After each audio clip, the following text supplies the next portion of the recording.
ఇచ్చేసిన మనకి ఎంతో అద్భుతమైన జ్ఞానాన్ని ఇచ్చిన చంద్రప్ప నాయక్ సార్కి మరి అన్న ఇప్పుడు క్లాస్ చెప్పినారు విన్నాం అనేదే కాకుండా ఆకలి అయితే అప్పుడు అన్నదానం కావాలి కదా, అన్న ప్రసాదం కావాలి కాబట్టి అన్న ప్రసాదం అందించిన మేడంకి ఇక్కడ చేసిన ప్రతి ఒక్కరికి కూడా ఆత్మ ప్రణామాలు తెలుపుతున్నాను.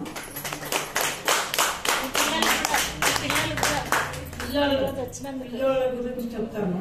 నిన్న మీనా మేడం అని చెప్పి నిన్న మేడం ఒక్కరోజు మా ఇంట్లో ధ్యానం పెట్టుకున్నాం మేడం అని చెప్తున్నాను. అంటే మాకు ధ్యానం కూర్చోవాలని నేను పోయినాను. అక్కడ 5కి చెప్పింది ఆ మేడంకే ఫోన్ చేసి మేడం 5కి రావాలి 5:30కి రావాలి అని అడిగినాను.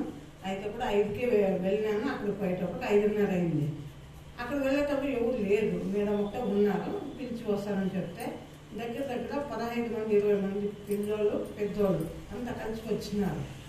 అంటే చూడండి అక్కడ మనము ప్రతి ఒక్కరు దగ్గర కూడా వెళ్తాం. మనం ఇప్పుడు మాస్టర్ వచ్చినారు, మాస్టర్ మనకి జ్ఞానాన్ని అందిస్తున్నారు, మన నుంచి నేర్చుకుని కూడా సార్ వచ్చారు. ఇప్పుడు ఆత్మ సాక్షాత్కారం అడిగినారు.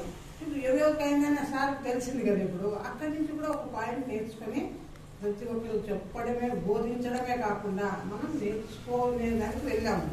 అక్కడ ఏం ఒక్కొక్క క్వశ్చన్ వాళ్ళు చిన్నపిల్లలే వాళ్ళు ఏం అడుగుతున్నారు తెలుసా? భూమి ఎప్పుడు పుట్టింది, భూమి ఎక్కడి నుంచి పుట్టింది అంటే నాకే తెలియదు కదా. నెక్స్ట్ నేర్చుకొని వస్తాము. సూర్యం నుంచి ప్రకృతి పంచభూతాలు వచ్చినాయి కానీ మనకు తెలియదు. అంటే అక్కడ నేర్చుకోవాలి. మనం మనుషులు ఎక్కడి నుంచి పుట్టినారని అడుగుతున్నాడు, కోసి నుంచి పుట్టినారని మళ్ళీ వాళ్ళే చెప్తున్నారు. అంటే ప్రతి ఒక్కటి కూడా వాళ్ళ నుంచి కూడా నేర్చుకునే పోతున్నాము ప్రతి ఒక్క దగ్గర. మళ్ళీ ఆ మేడం చెప్పి శాకాహారం గురించి చెప్పండి, మాంసాహారం తినద్దని చెప్పండి అంటే గీత వండుకొని ఇంకా ఇప్పుడు ఫస్ట్ కదా వచ్చిండేది, దాని గురించి చెప్తే మనకి ఇబ్బంది అవుతుంది అంటే అంటే ఈ అబ్బాయి అడిగినారు. ఈ అబ్బాయి కుశల్ ఎంత జ్ఞానవంతుడు అంటే అంత జ్ఞానవంతుడు. ఆ పిల్లలు కూడా ఆ అబ్బాయి అడిగినారు మేడం నాన్ వెజ్ ఎందుకు తినకూడదు అని అడిగినారు. అంటే చూడండి అక్కడ వాళ్ళకి అది అందేది ఉంది, ఆ జ్ఞానం అందేది ఉంది కాబట్టి అక్కడ మమ్మల్ని మాస్టర్స్ పంపించినారు.